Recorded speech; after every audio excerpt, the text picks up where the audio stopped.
inspected his house when we bought ours. Okay. Also, Good morning, everyone. This is the Town Council Work Session on Tuesday, July 14th. It is 10:01 a.m. and we do have all council members in attendance. Let the record also reflect we have Town Administrator Aiken, Town Treasurer Mason, and Town Clerk Purge. May I have a motion to approve the agenda? Motion that we approve the agenda. It's been moved by Councilman Bitter. Is there a second? Second. Second by Councilman Toolson. All in favor? Aye. Aye. Thank you. Okay, first item on the agenda under discussion items, we have the administrator's update. Mr. Aiken, what do you have for us today? Well, I've got a long list. I'll make it too quick, but first off, one of the organizers, with the Wallet Hills called, and they were very appreciative of what our town did, and she got real emotional and started crying on the phone. She said this was a huge outpouring for the small community, and she went on and on about how much it touched everybody. So they were very appreciative and wanted me to make sure that the residents knew how much it meant to everybody. So moving on, let's talk about some road stuff. The trench on Butte where the water line went through should be fixed today. I've been kind of on those guys quite a bit, but they should have that asphalt again today. So I didn't go down obviously this morning to see that they're working on it, but that was their plan. And on Hartman, I think everyone who's driven down Hartman realizes that the 2023 water project was required to replace a third of that road, and that road has completely failed. Well, not completely, but the seam where they put asphalt to what was there has failed in multiple spots. And last year, I was very upset with Avail on how they did that project. There were holes in it then, and all they did was throw some asphalt on it and smash it down and say, there you go, we're confident it'll hold a year and our warranty's over. So I took offense to that because I felt like that was, waving a finger in my face. But I worked with Ryan on this. Ryan wanted to wait a month, but I've been on Avail for a month to come in and to have a meeting, and I wanted them to walk the road. It took a month to get anybody on the phone, but I got a guy on the phone last week, and he set an appointment on Thursday, and he didn't show up. So then I was really ticked off. So he rescheduled for yesterday, and he came down, met Zach and I, and we walked the entire road. And I showed him every hole in there and every disappointment we had there. And he said, what's the town doing? And I said, as of right now, and you guys can undo this, I don't really have the authority to do it, but I said, you're banned from bidding on any contracts in the town from here on. Because you didn't do what you said you're gonna do. And we're considering a couple of things. We're considering getting our attorney involved here, or we're gonna pave the road and send you a bill through our attorney's office. So they're working on a response. Everyone at Avail who was part of this project, other than the project manager, is gone. The guys we were all dealing with have all either been fired or quit. So I'm dealing with all new people, but that's where we are on that, and they should give me a response in a week. I'll let you know what that is. But they said they'll make it right, and we'll see what that is. Would you have any estimate on cost of what it would really, if they're gonna do this right, what it would cost them to fix it? What they would have to do it right, he had to look at the widths, but Yeah. what they should have done is cut the road so it was straight. Instead, they just took an excavator and ripped it up, and you got zigzag chunks all over. So to cut the road, probably $5,000, and I'm guessing it's got to be at least 24 inches or more right in the middle there for the seam. Put new asphalt down. I don't know. I would guess like $40,000-$50,000. Okay. So, and that's a guess. I didn't really estimate material or anything, but we'll see. Because last year they're saying, why don't you just chip seal it? Because you're required to fix it, not me. But this morning, and keep in mind we have 9 employees of Public Works with 1 person short. We've got a lot of projects, but they put out this morning the first run of flake mag on Vista West. It was I think it was 2,000 pounds. I didn't verify it was that this morning, but that was the plan. So it went from the edge of the pavement here to the town hall. Hopefully got up to the top, put that on the ground, put water on it, and we'll see how it adheres. that road, this is the third coating on that road, and another section of it had another, so some of it's probably got 4 coatings on it. Just want to remind people that according to our road board and 2 engineers, that we should not be doing more than 1 coat of dust guard per road per year. It's designed for lower traffic areas than we have, and the dust is a huge problem. Given the increase in speeds and the amount of traffic on our roads, it's really a problem. But we'll see how this works. Given how hot and lack of humidity that we have going on right now, it's pretty challenging to keep the dust down. And if you measure, I would say that we shouldn't even be putting water on our roads, given the amount of heat and how much water we're going through right now in the town. You don't even get an hour if you take a water truck down the road. You can sit out here and watch, and within an hour it's just dust again. It really doesn't soak into the ground, it just evaporates. As we may be getting some thunderstorms in the next 2 days, or 3 days, that flake, how does that, is that good? Yeah, it'll help reactivate. Unless you get a monsoonal rain, right? But otherwise it'll solidify it. Yeah, and Okay. humidity's good for Yes. dust gardens. Yeah. So, So what is their thought process behind this one per year? Mike Altman, he's over all the VLM roads, bridges in the whole nation, and that's what he said they have found in his job, that doing dust guard on higher traffic roads like the Grays River, places like that if they do them more than one, it really doesn't have any great effect. So it's a waste of money. That's It's a what he waste of told us. money, yeah. Which I was shocked, and I said, Mike, if I tell that to the community, they're gonna kill me. And he just laughed. But, I obviously am not your dust guard expert. So he's saying it doesn't do any good to do it more than once. Very little. He said the cost benefit is not there. So, But if the dust is coming back up and they're just putting the mag back down, it's basically the same as doing it once versus if it's back to where it was, doing it again. so his recommendation is to use those funds to do other things with it would have a greater impact on the roads in general. Oh, so what was his suggestion to like do instead of the mag then? Only to do one treatment and then to work on other road issues. Look at, To abate the dust? he's saying don't. He's saying just do one mag treatment and then do other projects. That's his recommendation, so. Get the base stabilized and build up. So why are we putting another one on then? Well, that's what the community wants. There's nonstop complaints about this, nonstop. I mean, it is every day. It's everyone who answers the phone. It's, if that's what the community wants with the $500,000 in budget we have, but we're trying to make an improvement in what we're putting down. The liquid stuff we have, a lot of problems with it. It's designed for higher humidity. When you spray with a water truck, you get a lot of overspray, and some of it runs down the sides of the road and doesn't stay in the middle. So it's inefficient. The mag stuff should hopefully give us a better coverage. With the flakes and stuff Yeah. that we're trying? Okay. But we'll see. I mean, Alyssa and Zach did a ton of research on what's better for the environment, what'll stick better to the road, how much things cost.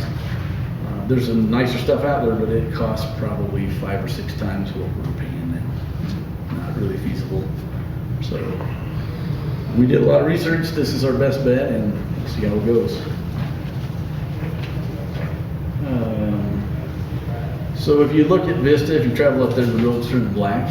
Get a lot of questions on that. That's called bleeding, and what happens when you lay the rock down. There's a little bit of moisture with the rock, and when you get temperatures probably over 85, certainly in the 90 degrees, some of that moisture starts to push up. It's not destroying the road. The tar has adhered to the road, but it chip seal, the oil there kind of loosens up when it's this hot. So it's not a problem, but a lot of questions on that. We can go over our speed bump list. Talk about speed bumps here. So, here's the old list where we had speed bumps. This is what Zach provided to me. So, already installed prior in this year, Alpenglow Drive, West Oakhorn, North Forest, Vista West, and East, Vista East, down by the pond. So one's up higher, and one's down by the pond. Cedar Creek Drive near the swimming pool and the top of the driving range, backside of Hardman Road. And we had reinstalled that one due to the projects down there, but Brambleberry Drive, Brambleberry Holly, and that someone actually stole that speed bump a couple weeks ago. I thought we'd removed it for the chips that we started down there, but the guys all confirmed that no, somebody took that. Someone also smashed the 15-mile-an-hour speed limit sign down there. We put a new one up, and then the next day it was upside down. So we have some vandalism. There's been some NRB signs that have been stolen and damaged as well. And there has been a couple other areas where speed bumps have been pulled out of the road and thrown in the weeds. And then I think everyone saw the golf course got vandalized as well, with someone pouring some sort of solvent or, I don't know, More fuel like- additive on it or something? It's On one of kind the of, greens? yeah, that engine lubricant. Yes, okay. the Yeah, I best don't know way to what's going on, describe but Getting rid of changed oil. unfortunately, there's, seems to be a spate of this happening, so. Here's the list we just did, I think, between Thursday and yesterday, maybe it was. We still need to put one at 325 Cedar Drive. But we have one at 12 Wild Rose on Vista West in the Wild Rose Circle area. 712 Vista Drive, 68 Prater Canyon Drive, 165 Spruce Drive. Put the one back in Brambleberry, put a set just below Blackwood Drive. And they installed some T-posts in areas where people are driving around the speed bumps. There's quite a few of those people driving on private property or wherever to avoid the speed bumps. And Cedar Drive near Eastwood. So How many do we still need to install out of that list? That was One. about 7. we just got one left, 325 Cedar Drive. Okay.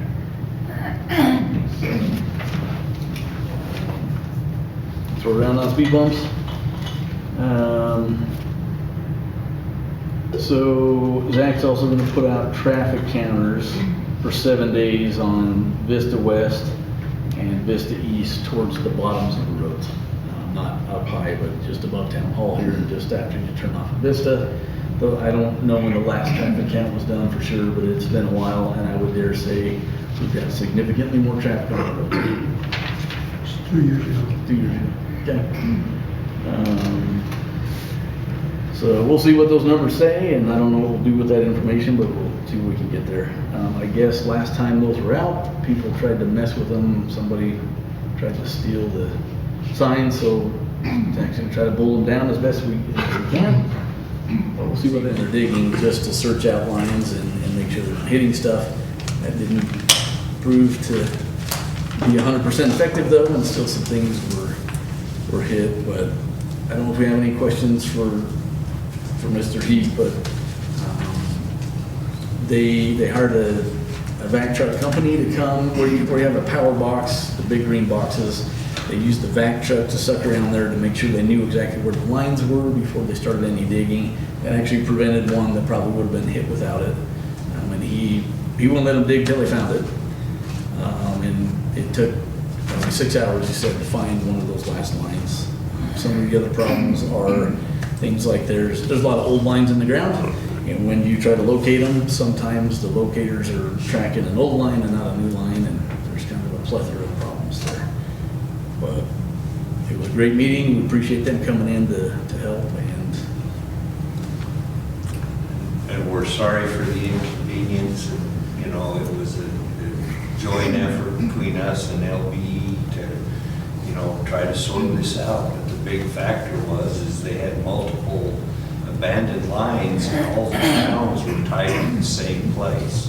So it bled off on them and they didn't dare unhook a ground because they didn't know whether it was live or dead. So it was kind of a challenge to be able to find the right place to plow.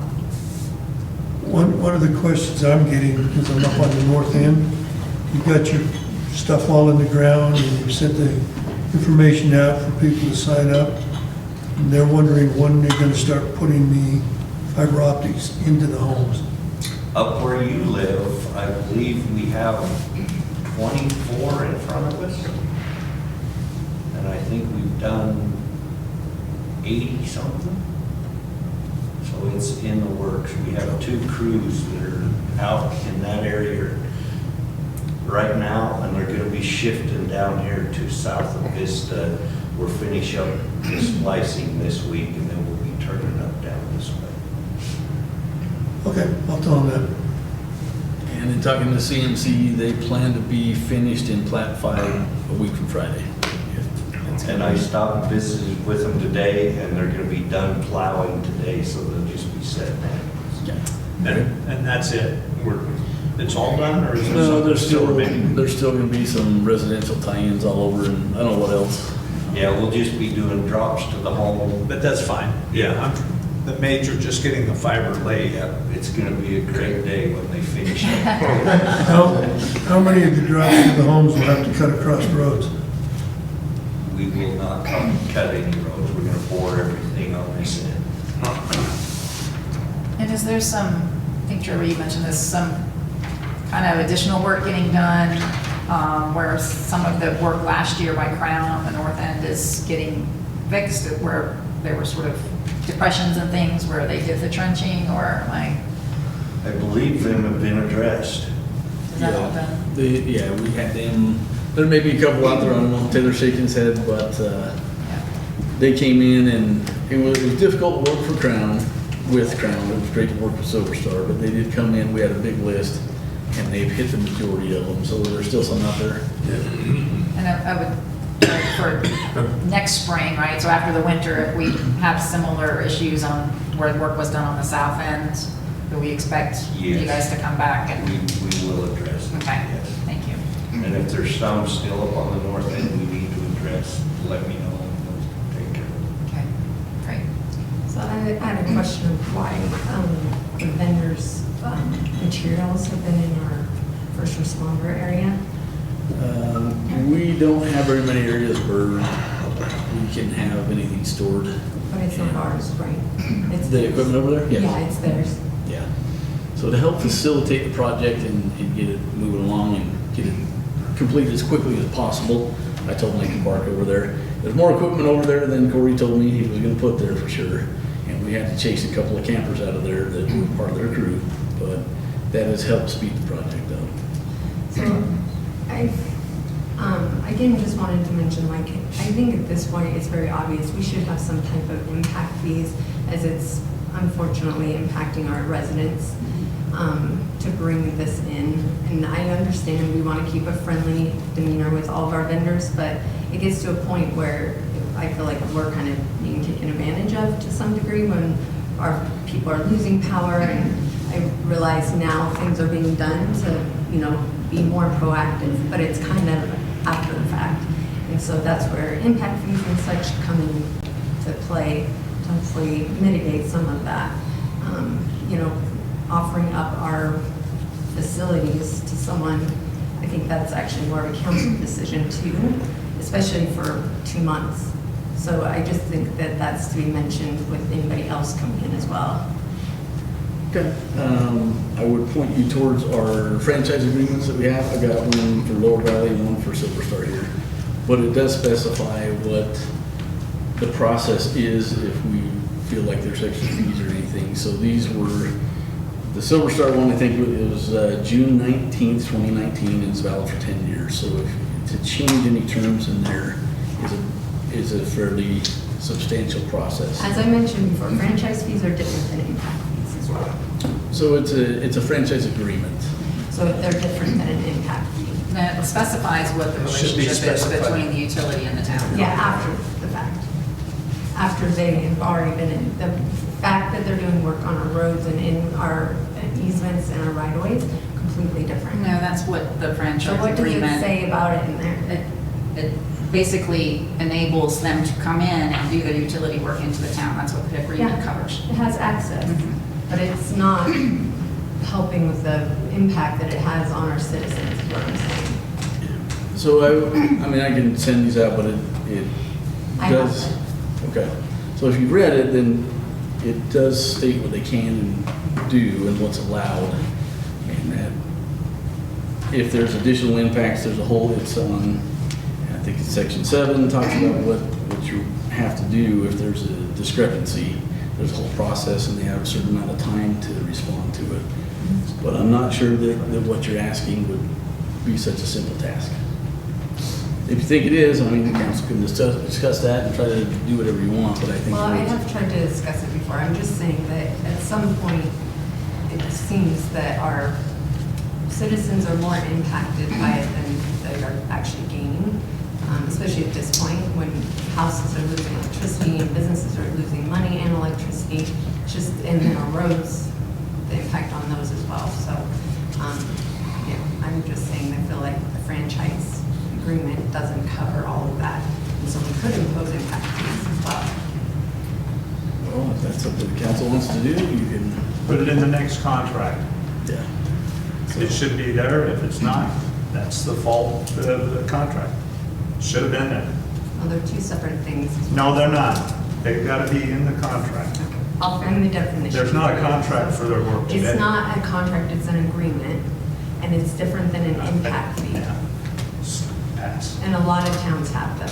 And it's not to make people uncomfortable or ruin relationships and friendships. It's for covering costs that our town is accruing from vendors being Franchise in here. agreement is the contract. Franchise agreement is the Okay, contract. what else you have, Mr. Aiken? All right, so I apologize, I didn't bring the numbers here, but we need to discuss our snow blower. I wasn't here, that thing arrived a couple weeks after I started here 2 years ago. It has been a problem for us since it got here. The snow blower is too large for a lot of the steep roads we have. We don't have loaders that thing, it weighs 10,000 pounds empty, dead dry. It's too heavy for the 938M loaders that we have. We would need a larger size loader to get that a lot of places, and the potential for property destruction is huge. I mean, it'll launch a rock the size of a bowling ball a couple hundred yards, and if that happens to hit your house, it's not gonna stop. It's like a cannonball. But we're under a lease there, and it's only got about 80 hours on it because it's been down more than it's been up. We needed to use the thing last year because it wasn't functional. Zach and I have really been fighting with CAT on this, but it's a rude lower. CAT facilitated purchase of it, so it's kind of it's a messy contract. And we've been working on this for about a year. Yes, it is. It is too big for what Starlight Ranch needs. It's gonna cost us money one way or another. Having it here, the warranty is done. And we've absolutely thrown the fit because we had a warranty ticket in prior to the warranty expiring. They came in on Friday and had a mechanic in and took some parts off of it. Zach and I don't feel like the parts that are damaged. They feel like it is. They're supposed to have it repaired. So we've been trying to get out of the lease. It'll be pretty costly. And I don't have an exact number. There was a discrepancy on our part versus theirs, or I'm sure we're right. They're not showing a payment we made, they're showing only one. So there might be a breach of contract on their part, potentially. I don't know that there is because it's a three-way contract. CAT's working with us, and it's not, so it's tough. Could, but it's gonna be hard to do that. So what CAT has offered is when it's fixed, they'll come and get it and they'll put it on one of their lots and try to sell it on consignment, which means if they get an offer, they'll tell us and we can accept it or reject it or whatever. If we keep it here, the next time that it has an issue, it is not under warranty and will be until the cost will be ours to fix. Don't have a great history of it with it, but what do you want to see? Get it out of here. That's what I recommend, because it's 80 hours in 2 winters is not much use. How long is the lease for? It's 5 years, so only 2 payments on it, 2 years. And where you can use it, given the way the town is building up, is decreasing rapidly. And I can't remember, Loretta, I had your sheet downstairs, what do you remember what it was if we were to try to buy out a lease? It's like $90,000. Yeah, at the end of the 5 years. So at the end of 5 years, after 5 payments are made, we still are on it for $90,000. It's in good shape, very low hours. Given last year's winter, I don't know who's gonna bid on anything, I have no idea, but this is the kind of blower you see at Jacksonville Airport or something like that. It is massive. It's not, we could have done with one 2 sizes smaller. The one they use for the town of Jackson is smaller than this one. But So then how are we gonna replace it? we wouldn't replace it, or if you want, we could buy a smaller one. But it depends on the winter. You get 270 inches of snow, a blower is very relevant. Last year, wasn't. So that's a So could we decision. have you write up sort of the options for the council that we can then send out so we can kind of mull it over a little more? This went on, it's from June of 2024 when the lease agreement was signed. So if you don't mind doing that, I think that would be helpful, and then see where the council is on, as far as what we want to do. What's the timeline on when they want a decision? It's up to us. What I would recommend is as soon as it's fixed and working, when the roof fixes it, they take it. Yeah, and what your staff recommendation is If too. it's the parts that need to be replaced. Yeah, there is that, yeah, so. When do you expect them to have parts replaced? Their timeline doesn't usually work out, but I'm gonna guess we should, hopefully 2 weeks. I mean, it's small parts they took, it shouldn't take long. So we make a decision within 2 to 3 weeks. Yeah, I mean, We might have it for our next, council meeting, for sure. sure, and I can get you. Our next work session later in the month. Work session, Yeah. maybe, So, and- council meeting for sure. Rather just remind me, we have a $35,000 payment coming up in September. So how much if we sell it, are we in the hole for it? We don't know, it'll be, get offers and Cat will call, say you got an offer of this, and we'll have to see what the offers are. But we own 90,000? 90,000 is a buyout after 5 years. After 5 years. Yeah, so we owe about 195,000. Yeah. So, It's gonna be not good. It's what, Yeah, so bottom line, 35,000 if a somebody year? offers 100 grand, we're gonna take it. we're gonna discuss it. Short answer. We also asked Cat, looking at trading it in on a different piece of equipment or something, and they didn't really come back with anything much there yet. So we might have to push Cat a little harder on there. That could be another option, but we don't have anything there that they're trying to get us to work through LaRue, which is not. So I know you said you weren't here for this, but why, is somebody guiding us to buy this type of equipment? It was your former public works director, and in my opinion, it was, we're gonna be the coolest kids on the block, and have the biggest blower in the valley, biggest blower on this region, I don't know. I mean, did the council have something to do with that? Yep, decision. Yes, we did. June of 2024, there was a motion at the regular meeting that was approved. So, Have you ever seen the thing work? Yeah. we Maybe had some- once, not last Yes, winter, it the winter was. before, I remember it. This is the one that blows Yeah. snow freaking Forever. 50 yards, Launches it. yards, yeah. Put some videos on the website and everything, but. Yeah, it's had transmission leaks and basically it got here. And the kicker is, it wasn't much more money to extend the warranty for 5 years, but that was not done, so. 2-year warranty and 2 years.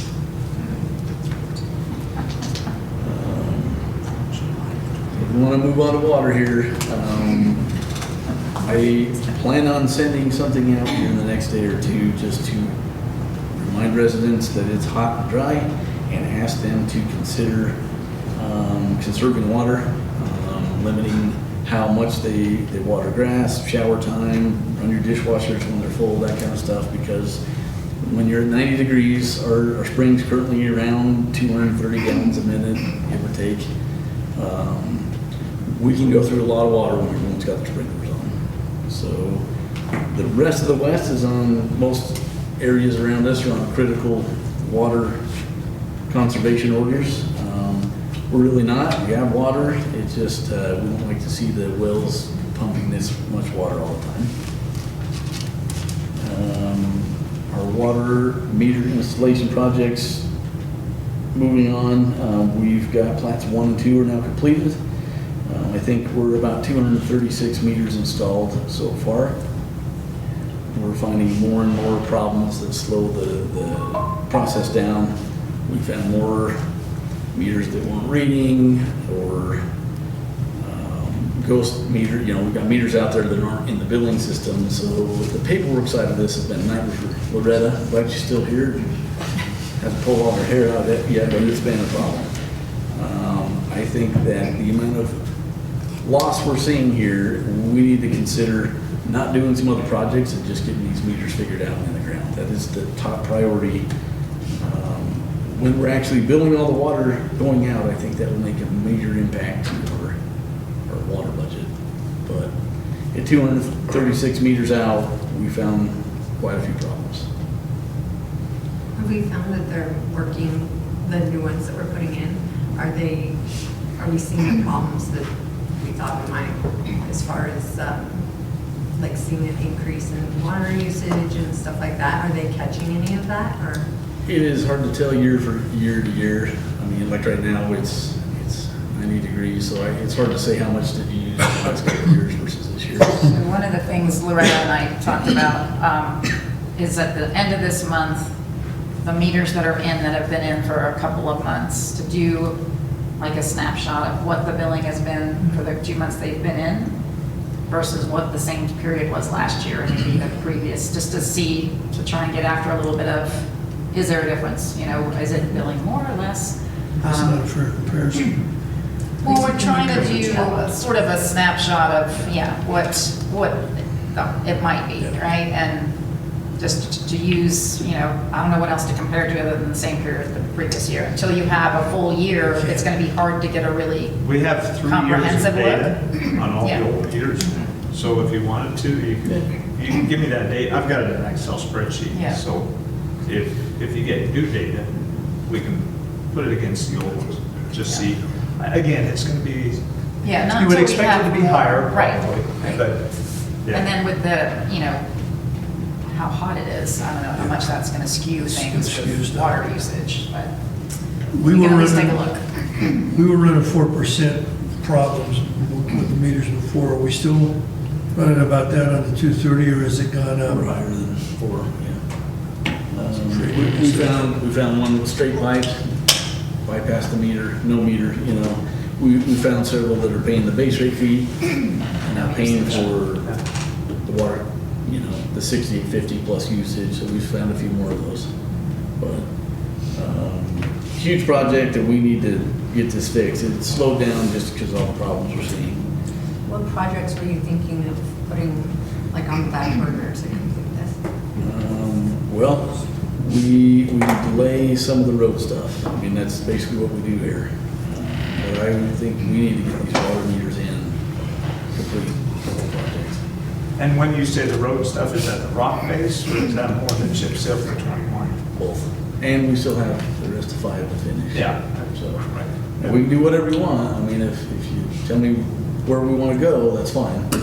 But My concern is, we have such a short window for roads, whereas our water, they can be changing water meters, right, until it's snowing? we're still doing the snow. It's just not as much fun. Right, but we have a very narrow window for roads, and that is definitely our citizens' top priority.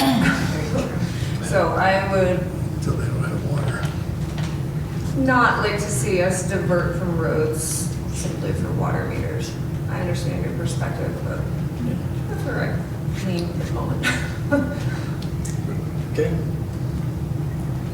I'm just, No, let's do it. We did put another new water meter in at the HOA at the pool there, and it read ironically almost exactly the same as the old one. So at this point, with 2 new meters, I would say that is not a meter issue. We talked to Ernie there, and he thinks that it was something like 18,000 gallons just a couple of days. He thought that might be accurate, given how many people are there at the pool and everything, but that's a second new meter. It looks like those are accurate. So, another thing to make the council aware of, we had a water system in the Narrows. It's a community well. I don't know how many homes are there, a dozen or so, maybe 2 dozen. But they had a water leak they could not figure out, and they could not find anyone to help. They had 2 miles of water line, and they were kind of getting into dire straits. So I had Clay come in on Friday, take our leak detection stuff. I didn't want to loan that out to someone who'd never seen it. But Clay was able to find the water leak pretty quickly. It probably cost us $100 in overtime or something, but they wanted us to dig it, which I did not want to do, and I set them up with another contractor so they could get it fixed today. But we helped somebody out, and I think that was a good thing for us. Were they gonna pay for his overtime? I didn't discuss it with them. That's goodwill. Yeah, they probably would, but I didn't even. They didn't approach it? Yeah. Okay. I figured it was great training for Clay to go to a system he'd never That's seen good. and test the equipment, but Did they reach out to us? yeah. They Good. called Greg, our new water operator, off the emergency contact with the town on Friday, and he called me and said, "What do I do?" And I said, let me take care of it. And Mountain Estates came in and paid the entire bill. The check for it was just under $15,000. So the postal delivery service is back to normal, whatever that was before. Yellow slip means go to Thane, smaller packages come here. However, the postmaster and Thane is supposed to review Krista Bodley's contract here to see if there's a recommendation if that should increase in what she is paid. That was supposed to have happened already. It has not, just because of how busy things are for them. I don't know when that will occur, but I'm not confident that we necessarily have a permanent solution in place yet. I hope we do, and I hope, I've been told that this is fine, it's taken care of, but maybe I'm just being pessimistic here, but right now things are functioning. I hope that continues on. Also, in the Jackson paper and on our website, we are advertising for a Public Works Director position because, as we know, Zach had said he probably will be here till around April. His house just sold. He has purchased a house in Georgia, and I don't want to have a choppy transition. I don't want to have a 2-week notice and Zach's gone and we have someone coming in. So we want to hire somebody. The process will take a little bit of time, but we would like them to get some training from Zach so that we can smooth out some stuff and avoid any errors or problems that are associated with a big position like that. I would like to propose that we are included in some fashion of that interview process, So, or something, and including the people that, the water board, the roads board, somebody, a liaison, whatever, to ensure that we get the right candidate in that spot. so I appreciate your position on that. I can tell you it's very difficult to be the supervisor of positions when you have so many people with their hands in the cookie jar. It makes it very difficult, but we're still working on what the interview process will look like. Well, it should probably include like a panel of some sort to interview someone of that high caliber that will take our, Yep. town into the future, is my hope. I don't disagree with that. It just gets very problematic when you have the town council, because if I say, Wade, you can't be on it, that's a problem, right? Who do I tell they can't be on it? So like I said, we're still working through it, but by the very definition of what I do, I'm supposed to be over the employees, so this gets problematic. And It doesn't need to be though. I think that if we had the right people, it has been in the past. I don't remember there being a problem when I was on one. I do. That was a problem. Which one? No, it was for our building official. And what was the problem? So there were 3 councilmen, there were only 2 supposed to be there. A third one showed up, which creates an illegal meeting if there's a decision that's gonna be made. It was a big deal with the mayor at the time. She was very upset about it. She didn't receive that at all in her email. Well, she let me know about that in person. Really? And she got up and left the meeting, so it was a Actually, she problem. wasn't in there when I got there. I'm sorry, what was that? She wasn't in the meeting when I got there. She was. Councilman Ellis and Mayor Byers were there, and you came in. No, she was uninvited. not there when I was in there. And no, I was invited because I actually emailed her. There was I can go back over the email if you want. I've never seen an email that I recall. I wouldn't have sent it to you because I don't. Let's get back on track.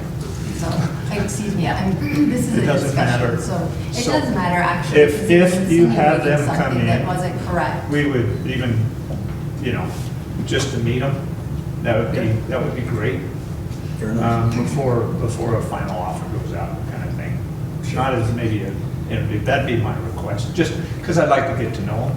I think we definitely make something like that happen. Okay. So we'll work on a panel hiring process of some sort.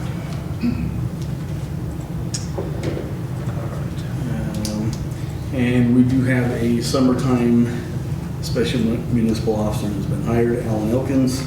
He's great, he's offered a lot of service to the town as well. He's a retired attorney. He's been very helpful with, some of the projects going on and get some of the things on the list checked off. Also, Greg Nelson was hired in the water department. He's a very experienced water operator. He's made some great little tweaks and changes that are already proven to be very helpful. Greg had experience in Ashton's water system as well as Jackson's, Class A CDL, can operate most every piece of equipment we have. He's very good and he's been very helpful so far. Just to give everyone a heads up of something that's coming. This happened yesterday afternoon, but there's a resident here that is a beekeeper, and he came in and got the state liquor division on the phone, and we kind of had a conversation, but he wants to apply for a manufacturing license to the municipality to make mead liquor with his bee products. So, To make what? mead. Liquor. Yeah. So he said, "What are regulations on mead?" And I said, "I don't know what you're talking about, sir." So had to do a lot of listening, and we basically have adopted Title 12 from the state, from state statute, and that's how we run it, which the state is very supportive of. He can either apply through the town for, it's not to distribute, it's just a license. He doesn't even want to sell anything here, I don't think, but he has other locations that want to purchase his liquor, his wine, but he wants to be able to package it here and then send it out. So first, he has to get a federal permit, and then he can either come here or come. Care of the roads, because I'm in agreement, roads are, I would like to see us divide and conquer too. Yeah, can't we? Just, Yeah, we did, so last week they did 2 plat, there's probably 70 to 75 that we got in last week. oh, okay, We do that. okay. The complications are a little harder for Loretta, because when we bring a bunch of new ones online, there's a bunch of problems, and she kind of would rather knock off some big stuff at once rather than going over the list over and over, but we'll find a way to work through it. Okay, well, yeah, I mean, we'll leave it to you, but yeah, roads priority, but let's keep moving if we can on the meters. is everyone generally in agreement about trying to work both to the best of our ability? I think prioritizing roads is important. Yeah, if there's a question, it comes down to roads, right? You halt the meters if he needs extra labor on the roadside probably, right? Yeah, and it's everybody, when we do chip seal, it's everybody. Yeah. Okay. So, Okay. Okay, next item on the agenda are financials, Ms. Eason. The town's end spending balances at the end of the fiscal year that we had in reserves. In the general fund, 716,000, road improvement, 603,000. General side for equipment, 22,000. Water side of equipment, 176,000. The system reserve for water, 866,000. Water fund savings, 17,000. Our loan repayment reserve of 486,000. Town facilities, 138,000. The sinking fund, 549,000. And town facilities on the water side, 21,000. As far as the budget goes, it's the current numbers that you guys approved in the third reading of the ordinance. So, other than that, it's Wade telling you how we wrapped up last fiscal Okay. year. So on the general fund side, our revenue was within $11,000 of budget. It was just below budget by 11K. 12,000 of that was fifth penny. So everything else, pluses and minuses, little stuff, came in basically where we thought on the general fund side for revenue. On expenses, we were 60K lower on our total spending for the year at about just under $2.2 million. And that was mostly wages and benefits. On the capital spending side, on the general funds side, we were $500,000 lower than budget. That was mostly due to the road project delays. On the cash balances for general fund, we're at 1.9 million versus 1.3. So we've got $600,000 plus more that's basically tied to the spending that we didn't do on, that we didn't have to spend on Vista and then the delays. On the water side, we came in at a revenue of 2.1 million, about $200,000 higher than budget. And that was basically due to the grant that we received of 175. Otherwise, it was tap-ons and those kind of things that put us over even more. Expenses were 1.7 million. Well, let's be exact here. 1,718,000 versus a budget of 1,714,000. So we were 5K over. And so spending-wise, we were right on budget. Capital spending was 2.2 million on a budget of 2.5 million, so about $250,000 lower, and that was due to the lower spending on the Prater Canyon delivery line. Cash for water fund is 1.6 million versus 1.7 million in the budget, or 1.8 million versus 1.7, which is $100,000 higher than budget. Which is mainly driven by the couple of the lower spending on capital. So for the total town, we had $207,000 higher in revenue against the budget, and expenses were 56K lower than budget, and so cash balances due to the capital spend was about $700,000 higher, or they are at, the balances sit at $700,000 higher than what we had planned. Just a couple of notes. Property taxes were within, and I'm going to say this right, $322 of what we had estimated it to be, in the $430,000. So we used those assumptions the best we could to try to figure out how much exemptions were going to cost us, and it was basically a rounding error. And fifth penny was 12,000 short, like I mentioned, but it was still 3% higher than in the year before. So surprise, surprise, the state estimate was off. Sales tax was 7% higher. So their 8% forecast of being down year over year was off quite a bit. So overall, very, very good performance against the year. Thank you to the team and the staff for managing that. So any questions? I have a question. But the generator that was listed, was that for this pump house here? No, it's for the water bay down at the shop. Oh, okay. Yeah, and it's been used quite a few times. Okay. I did have a question about what we paid for to the excavator for grading. So is our grader broken? Our grader? Yeah. No. So- Well, actually, the air conditioning is out of it right now, but no, it's not broken. I was like seeing these high costs for everything for our chip seal, so I'm a little confused because I was under the impression we would have all this covered because we have a grader and the hauling of the chips. I mean, it was discussed prior with the dump truck. I mean, it was explained to me that we purchased the dump truck for hauling chip seal or the chips, but I was told that we needed a bigger one then. But we still are showing quite an expense there. And then also the tar rental too. I mean, it all came up for 90 grand. That's not including the chip seal haul, 15,000 from what, last month? So I'm just trying to understand how we can justify spending that when we actually have all the equipment for this. So if you remember, our tar truck went down.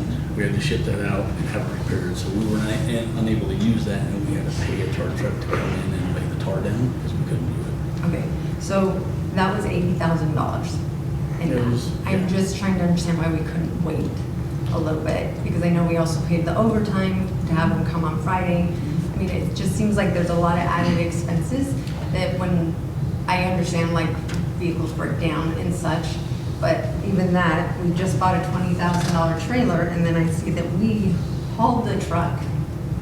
Like, we didn't haul it, we paid somebody $1,100 to haul it. So I'm just trying to understand why we're spending this amount of money, Okay.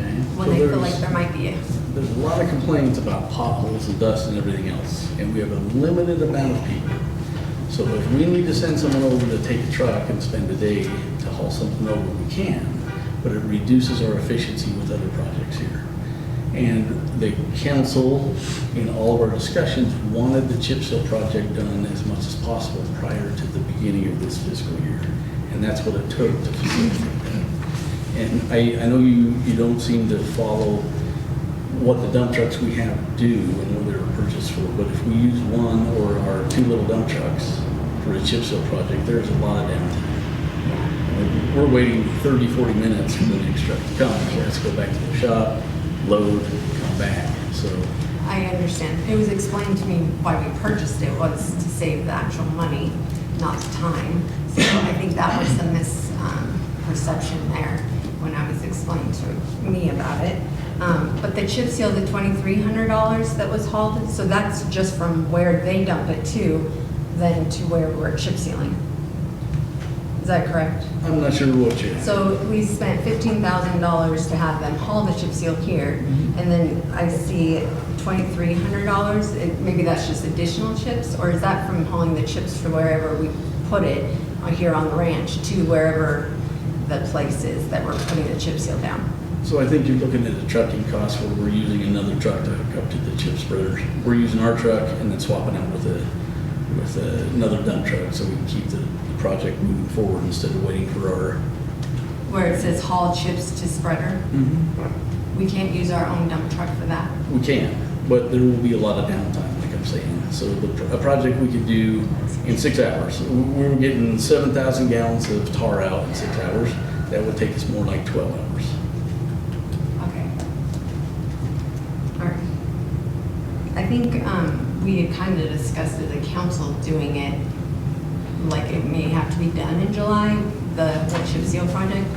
And I think I was just seeing where it was like the 29th of June, when it looks like we're getting billed for all this. So to explain $100,000, I was just kind of thinking another week would probably have been the smarter choice in that. So I think that's why I'm questioning it. So part of it is a lack of wanting to understand, I feel, on your side, because the costs we put into this project were to have other trucks assist us. It was never to do the entire project with our dump trucks. That it was never. Well, I'm part not of talking it. about just the dump trucks, I'm talking about the grader, I'm talking about, like, I mean, that's why we have employees too, and that's why we have a grader. So it's not a lack of understanding, I'm seeing where it's spent, I'm seeing what was done.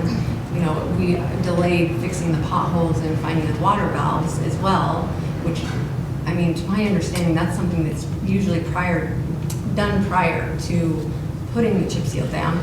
Because now I feel like if we're digging it up and putting in a valve, like where we can have access, it's probably gonna tear up the road a little bit.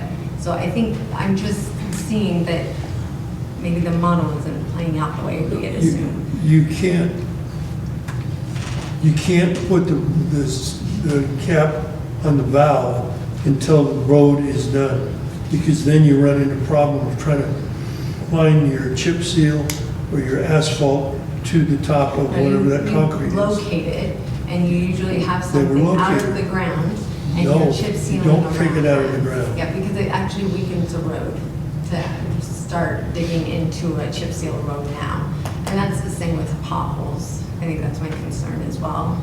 So, where the road isn't staked either, to know where it starts and begins, I just want to make sure that we're spending this money on something that's going to last a long time for our citizens to be able to fully enjoy a chip seal versus potholes and dirt roads. So that's where I also just wanted to make sure we're not setting a precedent of having somebody come in and grade for $15,000. I just want to make sure we're being efficient on that. So is there a question there? Sorry. Well, I mean, like I said, I was questioning why we spent that much money on something that I feel like we should be doing, but I mean, you're just saying that you thought it should be done by July 1st, so. That's what we planned as a town to do. There was discussion to let it go beyond that.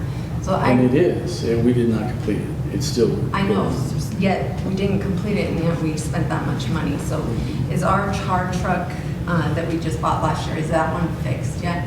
It has been repaired, yeah. We're Okay. working on getting it back here this week. Okay, are we going to go get it or are we gonna have to pay for it? We're gonna go get it, yeah. Okay, So limited in how we can do that because you have to do a port of entry check and we have limited personnel with Class A CDLs. So Okay, good. yeah, I think that was it. Yep. I've got two questions. Where are we on the Prater King and delivery line? Did we get everything from Ryan on I that? haven't got to mine yet, no. So When do we expect to get that? any day. So I'll keep working on Ryan. I haven't got him on the phone. I don't know what he's got going on, but Then follow-up question to that. Once we get that, where are we going to be with the Forest Service? we cannot even start the process until we have the plan. So we're step one. Okay. Step one is the plan. Okay, second question, this one's gonna go to Wade, unfortunately. There's gonna be an issue on the ballot in November to cut property taxes. And if I remember correctly, that also says it's going to be retroactive Yes. back. Yep. How have we taken that into consideration in our next year's budget? I have not worked on any calculation yet, other than because they say it could happen, but again, the pieces are there, but based on our current makeup of the ranch, I haven't figured out what that would be yet. But if you take our $430,000, which is reduced from what it'll be this year, because a lot of people didn't get their exemptions, the question is, that Where does it fall? and if they go back, right, how many of those would actually have the opportunity to go back? There's a lot of unknowns. A lot of moving pieces of this. It could impact the town significantly, but, I mean, they can't take more than what you get. You wouldn't think, right? So, you know, maybe a couple hundred grand, potentially, I don't know, but, yeah. We'll look at that as we hear more about it, Okay, and we get closer to a final decision. all righty. Next item on the agenda, building official report. Mr. Kazir. Good morning, everybody. So, up-to-date report on the building. For water taps, we have a total up to 10 up-to-date, 10 water taps. We have 24 driveway applications. And then total report for single-family residential permits, we have 13. We have 5 garage permits. We have 4 remodel and structural modification permits. We we have 4 deck permits and 4 fences. So in comparison to last year, we've already surpassed what we did last year. So, And all of that would be fees collected in this new fiscal year, or a lot of that was last? this is up to June. Through June, Yeah. on a calendar. We still have 5 right now in review. I'm waiting on paperwork or engineering. So, yeah, that would put us up there to 18 total single-family residents, probably by end of June, July. So yeah. As far as my other projects I'm working on, to answer your question, Councilman Merrill, the generator over the water bay. So we did get a new generator so we could back up the water bay, because that's where our master controller is for all the water controls. So we've had a lot of power outages, so we're installing a transfer switch to the generator that we purchased. So it monitors all the power outages. So it'll automatically transfer the power to the generator without us have to manually hook it up. So also we're doing the same on Prater, but we're just doing a manual backup for Prater. So that way all of our systems are able to be backed up on any major power outage. So, and then this week we got the dark skies, so I'm prepping the building for this weekend. So the water bay and the shop will be totally blacked out. Thank you. Any questions? Yes, randomly. On the people that are resealing their driveways, what is the process? What is, There's an application. They do have to, they need to come out, fill the paperwork out with Taylor. So it's the same application, on resurfacing, sealing. So that way we're aware that what's going on. But we've had a lot of activity up here with this new asphalt company coming through here. And So I want to clarify. If someone is just sealing their driveway, that is not the same as putting down new asphalt surface. Asphalt surface needs a permit and a $100 fee. that's correct. But if they're just doing maintenance, putting the resurfacing black and stuff on there. sealing. Yeah, so that's, My understanding was they do not need, okay. Yeah, I don't know, I heard Zach said they all have to fill out paperwork, so that's on Zach, he inspects the driveways. So what was his take on that, the resealing? We had this conversation. yeah, we've talked about this kind of ad nauseam. The problem is not necessarily what the town wants to do, but can you really get it done with the resealing? Because when a guy stops by, knocks on my door and says, hey, I'm here in the area, I'll give you a great discount if I just reseal it. Yeah, I'm gonna take it, right?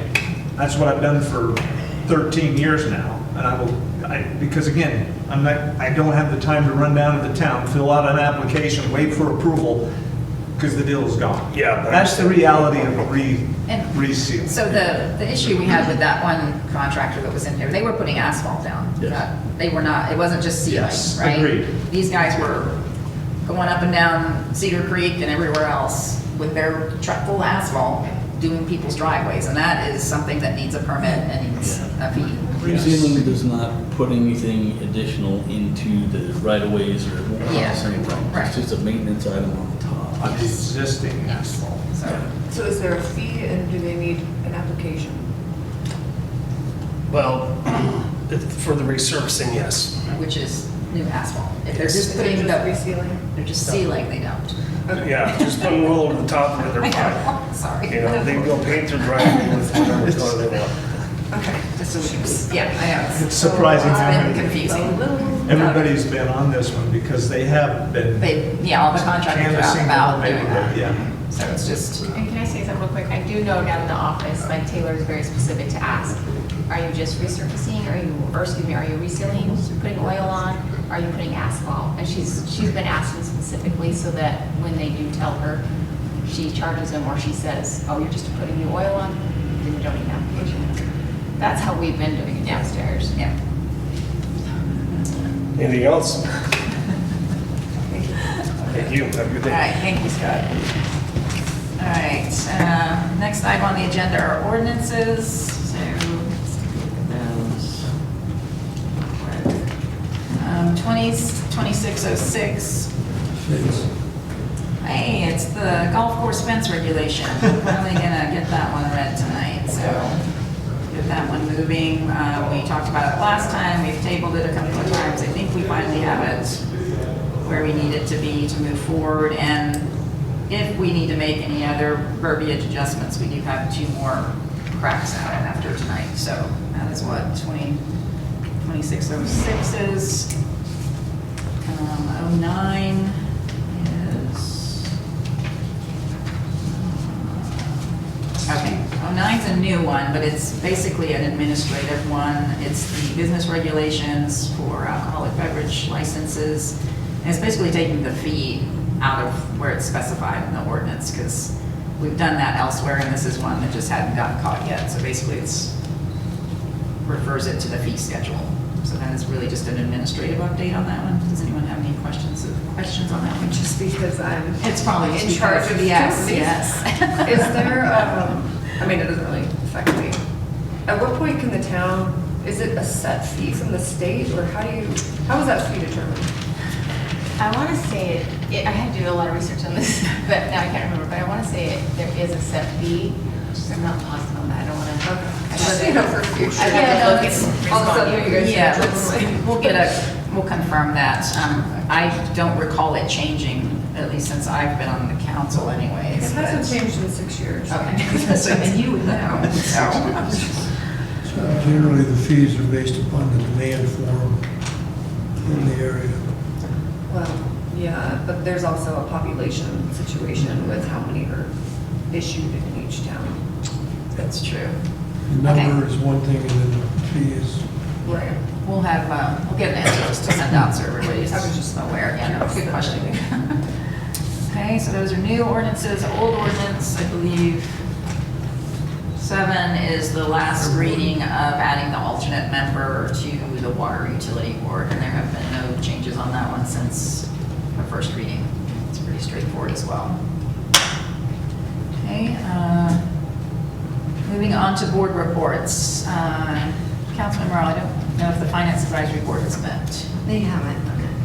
Right. Natural Resources Board. They haven't met, they had their garage sale. Yeah. Looks busy. I haven't heard any reports back yet. They said they had $13,000 $13,000. Oh, wow. of income Yeah. from the sale. So that was pre-sales plus what they made over the weekend Yeah. as well, so. Okay, and I think they're meeting Thursday, this Thursday. No, they are not. They're not. They are not July 8th. Okay, so, great. No meeting in July. Yeah, because that's a pretty busy month for them. But yeah, they've done a really nice job on the entryways. It's coming along. Planning Commission, we actually met last week. Did we support that memo yet? No. Okay. So there's going to be a memo the council's going to see. The Planning Commission really has been kicking around changing the zoning to eliminate multifamily zoning, both MR1 and MR2. And they want to send a memo forward to the council saying, we want to do this.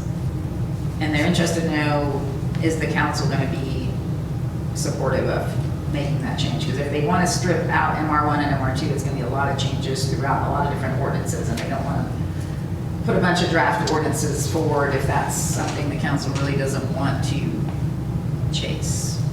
So, and they are basing their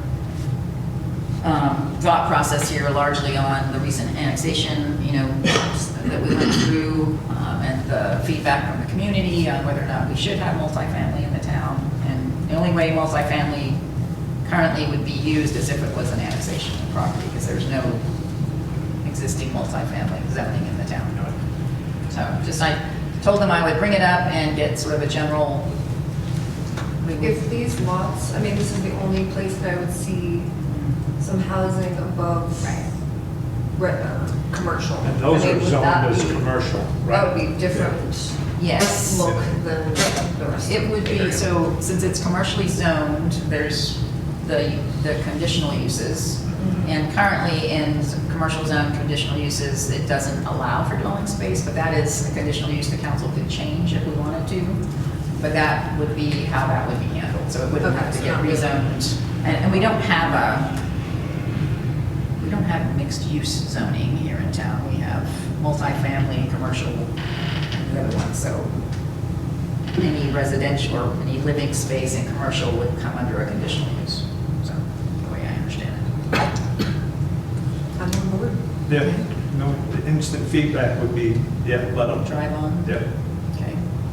I know you have some, you're, Yeah, I'm looking long-term. At some time in the future, maybe 40, 50 years down the road, you're gonna have multifamily in this town. I would prefer to see some kind of documentation or requirements as to what that would look like prior to trying to put it all together when, at that time. at that point, Yeah. crops up. Okay. I think our citizens made it very clear they don't want it. So if we get It to a will point happen where we. at some point. If it does, then I think at that point, somebody putting something Yeah. together would be important, obviously, but. Okay, I will provide that feedback. It sounds generally supported. Okay, they will get to work on that. All right, that was, and then we talked a little bit about the master plan, which we're still chugging along on that. And that was pretty much it. It was a relatively short meeting last week. Roads Advisory Board. Roads Advisory Board met last week. They did adopt a rating scale for the three types of roads that we have in the town. The decision was made that starting on the 17th of this month, the Roads Advisory Board will go out with the Public Works Department and apply this criteria to the roads in the town to start rating them. So we can identify what needs to be done and when. You got one for asphalt, one for chip seal, and one for hard surface.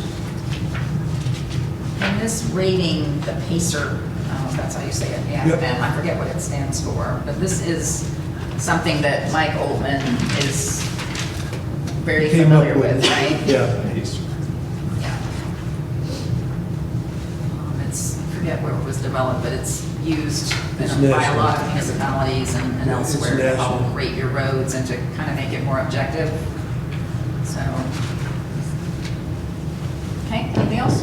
So this is just the criteria of how Yes. they're going to eventually Yep. rate it? Yes, Yeah. and so, yeah, lower score bad, higher score better.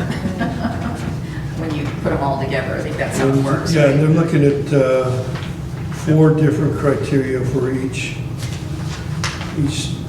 type of road, and then the rating from the top to the bottom within each one of the 4. And the rating is gonna be roads board, public works. So those are the 2. Okay. Well, I give the roads board kudos over the last few months. They've put a lot of time into appeasing us and giving us some feedback, and it sounds like you guys have a really good board going. Thank you. Thank you. Travel and tourism. They did not meet since the last time, but do we have merchandise, hats.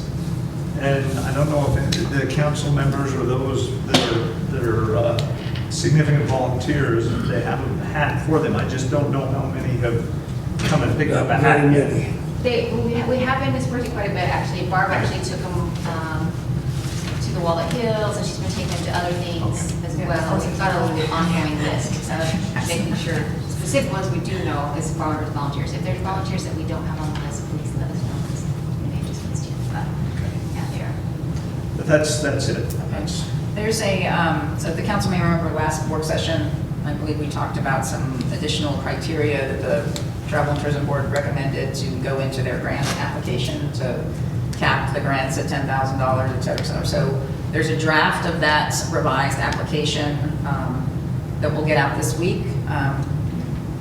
Jamie had gone ahead and incorporated those changes, and she bounced it back to Frank and to Barb to review, and so we'll go ahead and send it out to the council, but I think it's, unless anyone has any additional comments, that it should be ready to go, we need to go ahead and get that uploaded. So if anybody applies for a grant, they will be able to stay within the new criteria. Okay, Water Utility Board has not met, and I don't see, they did have their last meeting. For anyone that doesn't know, it was the last month. Dave Roberts was elected as the new chairman of that board. And what else we went over? We just have one of the items they're still interested in reviewing are the differences between water being billed for the new meters versus old, which we talked about that a little earlier. Brett is going to look into that at the end of the month, pull something together to get that going. I should have pulled in the agenda. I'm trying to think if that was before our last meeting or not. 1 second.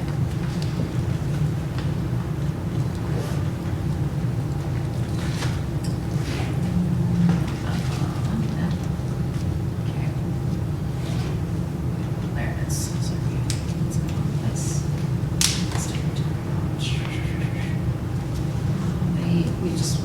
There were a lot of updates provided about the residential water meter installation, how the SCADA system's coming along, the Prater transmission line. Once those plans are in, we're gonna let have the water board also be able to take a look at those. And then there was a discussion about using, let me get this wrong, rather than the CPI, what is it, P, something with a P? Well, there's the core and there's the non-core, but what do they want to use? Or what's the, Yeah, sorry, I'm gonna go back to my notes here from that. What's the date, 22nd? Should have already this up to you. But the reason is, well, no, there's two different types of, yeah, but I mean, the CPI is just a. yeah. Oh, there it is. The PPI, which is, Producer pricing, yes. do you remember what Producer that is? versus Yes, consumer. Yes. DPI. Is it D? Develop, D, okay. Producers. Producer P. Yeah. And again, I would need to know why, because inflation, generally the core is the best because it takes in fuel and food. But if there's a reason, we can easily go whichever way, somebody would Yeah. recommend, we just need to understand what the recommendation is Okay. why. There's a set of slides, I'll see if I can get those and Okay. forward them out to everyone. Okay. Like I said, there's no meeting set yet, but I'm sure Dave's gonna schedule one pretty soon. Okay. All right, let's take a look at the regular agenda items for tonight. Tell it at the end of the month, they should do it on Thursday. Little touchpad is not working, and I forgot the mouse. Okay. So tonight, it's the usual in the beginning, call to order, pledge, reconvene, adopt agenda. We do have two things on the announcements and proclamations. We have a Ride for the Brand award that's going to be for Deb Johnson from NRB. And then we also are going to have Mid-Valley Fire Chief Jenkins here. He wanted to come and talk about just fire danger, the dry season, and things that folks can do to help us as we go through the rest of the summer. Public comment, we have the consent agenda. Then we have our administrator's report and board reports. There are no public hearing or action items, no resolutions or motions on tonight's agenda, and then we have the 3 ordinances that we already went through. It's pretty straightforward tonight. Okay, moving on to matters from the mayor and council. Councilman Bitter, anything to add? No. Okay, Councilman Merrill. I had a couple of questions about the EMS situation. Did we get finances from them directly. Yeah. I wasn't sure, like, I'm happy to like coordinate something, but I just know that we were discussing last time about having some type of meeting to discuss it further. Not necessarily waiting on the finances since we don't know when we might ever see those. So we're still waiting and hoping to get something, I think, by the end of the month on the EMS. So, and we did talk about potentially doing something here just individually as a town, but quite frankly, we just haven't worked on pulling that together yet. The last couple of weeks were a little, threw a couple of wrenches in the works. And I do have some concerns about us trying to do something individually on it versus it being something that should be a solution for the entire valley. So I think that would be something to have a discussion about. But that's what I'm saying, like us individually having our opinions, I think it would just be good if we could come together a little bit and discuss it. So that we can hopefully find a direction instead of waiting on finances or the rest of the valley. okay. Yeah, I'd caution us to, if we do get financials, they may be very, there won't be a lot of detail there. Nope. So just prepare yourself to say, well, okay, I have 1,000 questions, right? Just most likely what will happen.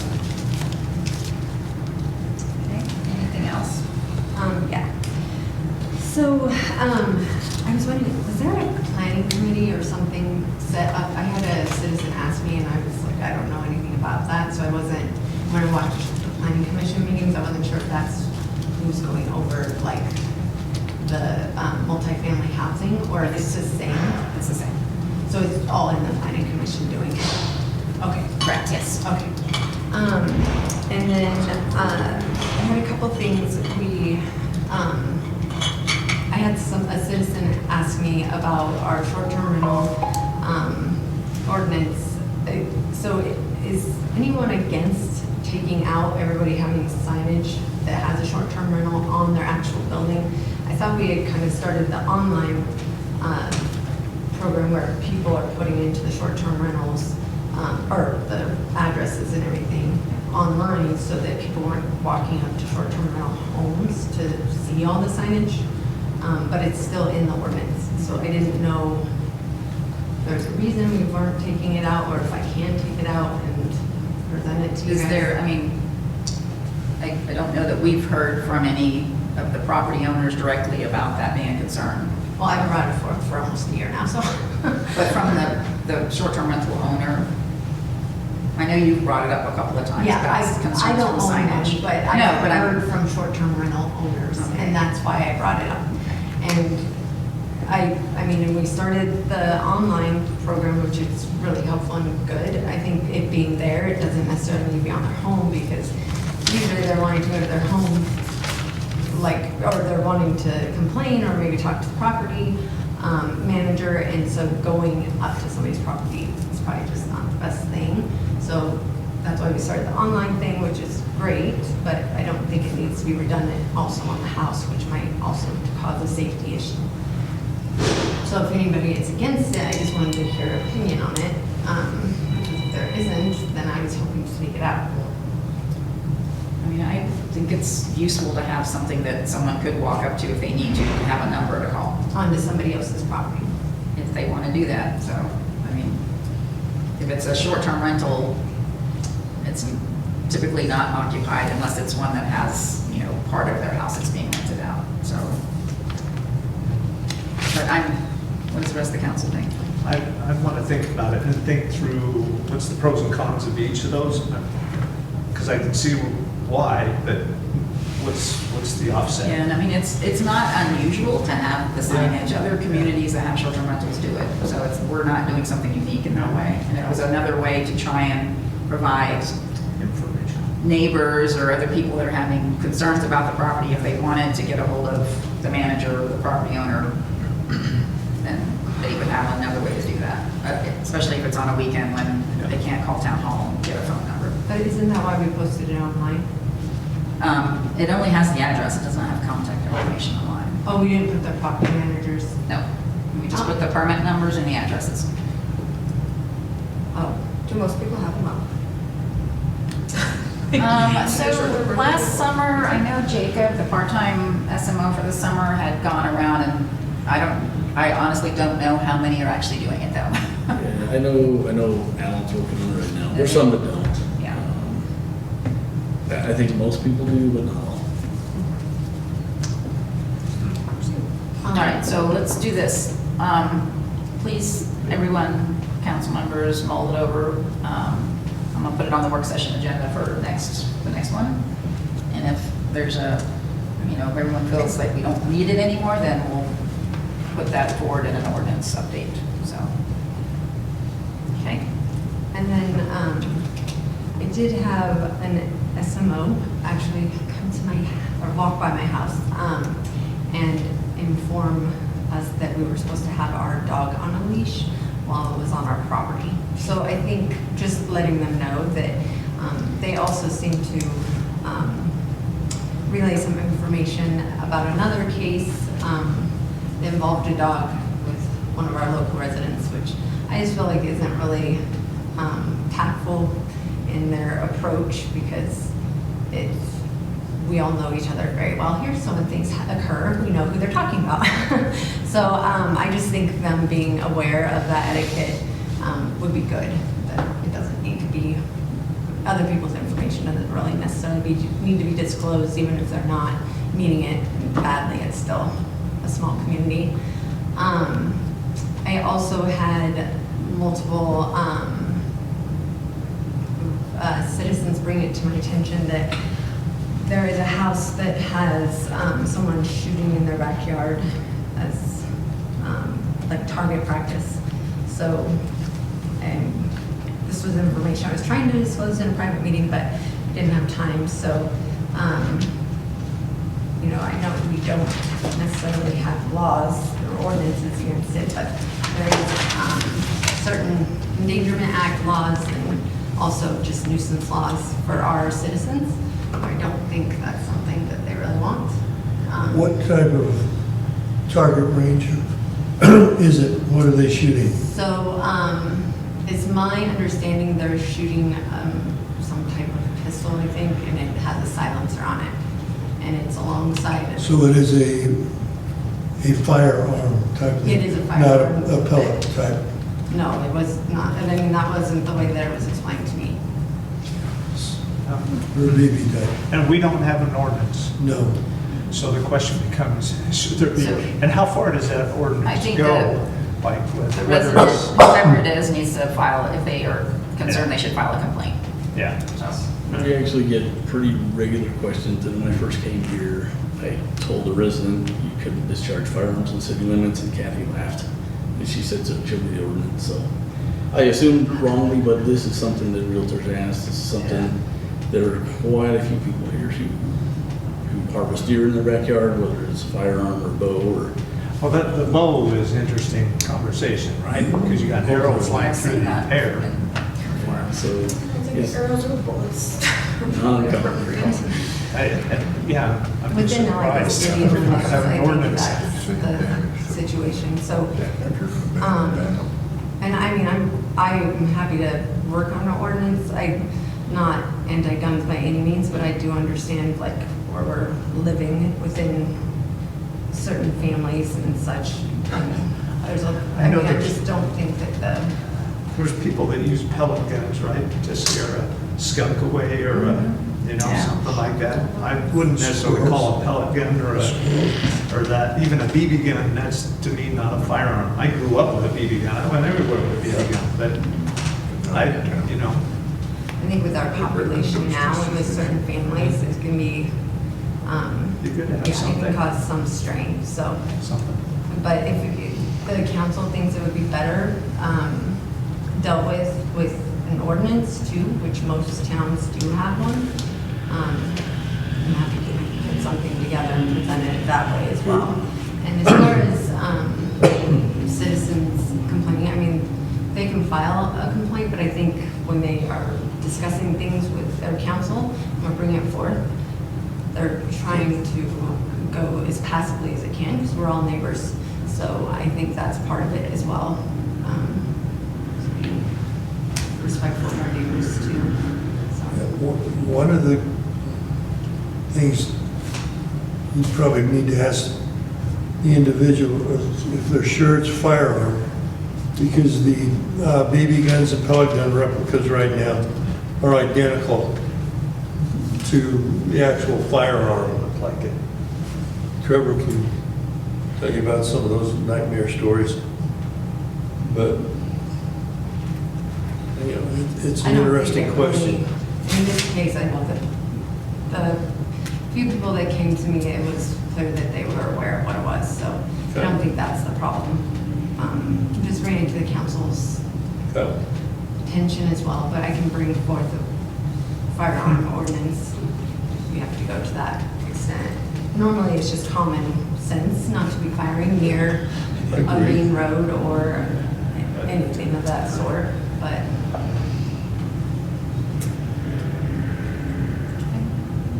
I'd like to do a little more research on that. Would you be cited if you shot at a potential intruder in your house with your, I mean, because I know, I'll bet you every yeah. home on the ranch has guns, right? Yeah. So if you, That- I don't know. That all depends on which law that's you're looking at, protection and it's federal or completely state. different. I agree. I I don't think defend these people your, were thinking that was the case. I know, I defend, yes.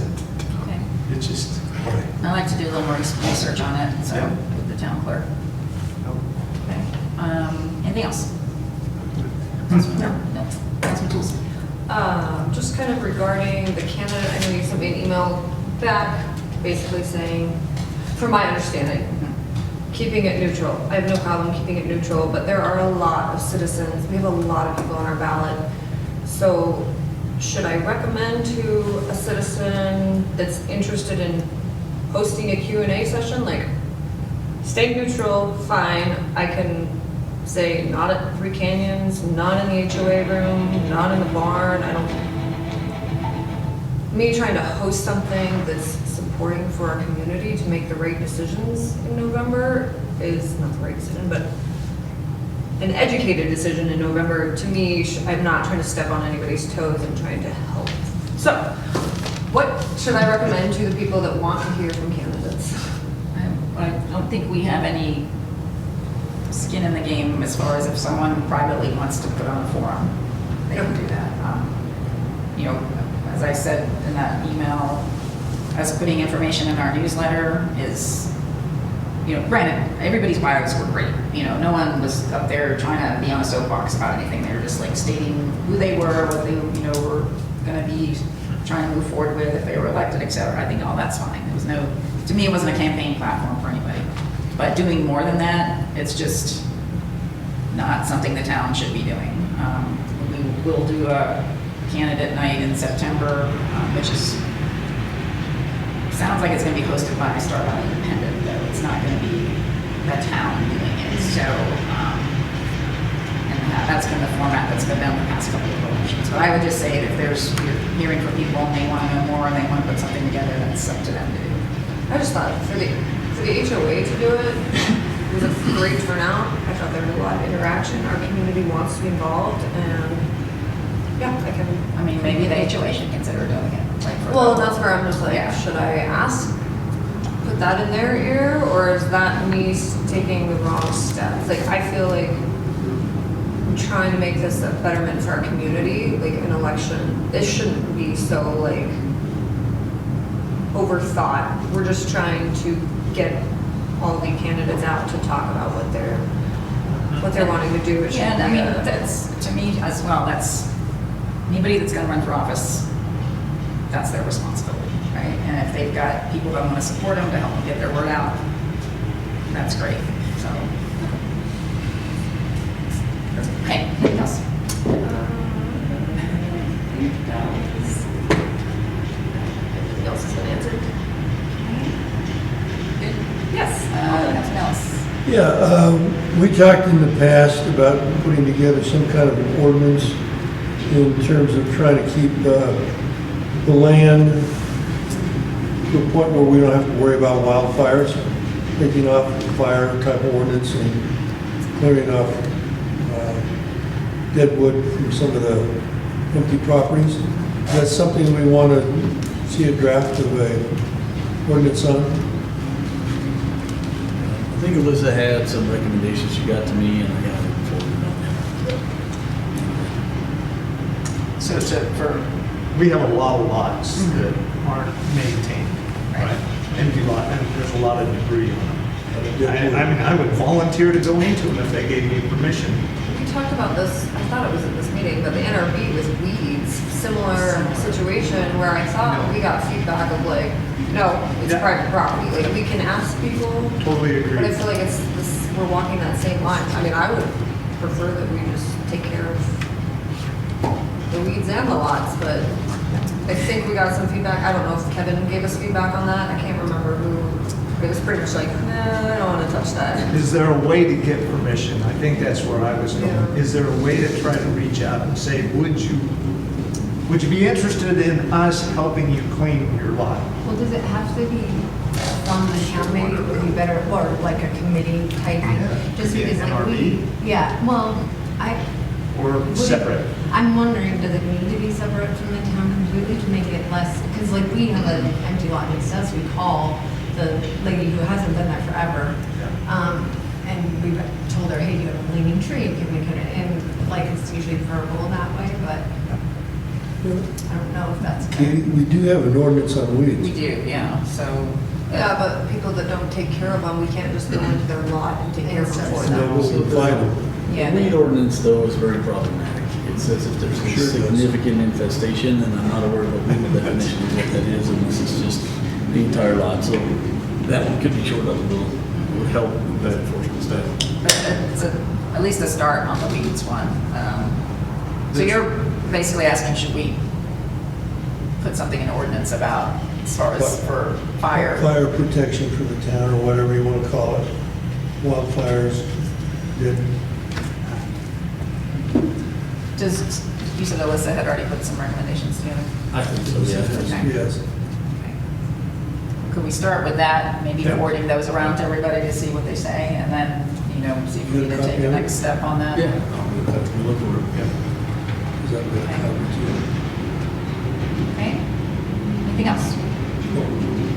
Alrighty, I do not have anything to add. So could I get a motion to recess the meeting until 7 PM this evening? I move we recess the meeting until 7 PM. It's been moved by Councilman Ellis, is there a second? Second. Whoever. Seconded by Councilman Merrill, all in favor? Aye. All right, we are recessed until 7 o'clock this evening. $2.